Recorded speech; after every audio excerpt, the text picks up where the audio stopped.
Многу ми е драго што гледам импозантен број на гледачи овде.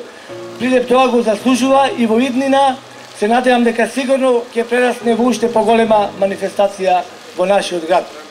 Јас сакам да изразам задоволство на сите спортисти, да ги поздравам, да ве поздравам вас гледачите, сите учесници, со надеж дека оваа трка ќе биде добро искористена, ќе победат најдобрите во еден фер плей атмосфера.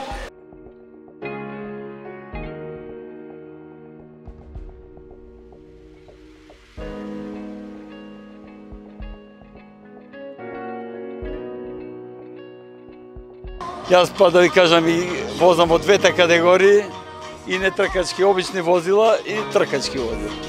Така да мислам ова е убава популаризација на спортов, треба да заживее.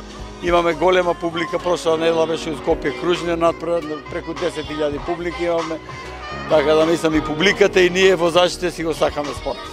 Моето појавување тука можеби е малку чудно како девојка, нели, затоа што велиме дека ова е машки спорт и малку е чудно кога девојка ќе се појави на едно вакво надпреварување. Меѓутоа јас потекнувам од тркачка фамилија каде што пред се мојот татко и таа генерација, едниот чичко и другиот чичко започнале да се занимаваат со автомобилизам уште во времето на Југославија, возеле шампионат на Југославија, а потоа некако тоа го наследивме и ние по новите генерации. Мојот братовчет и мојот брат, исто така и мојот брат денеска повторно овде учествува на овој надпревар и некако беше нормално кога растете во една таква тркачка фамилија да го одберете и вие тој пат.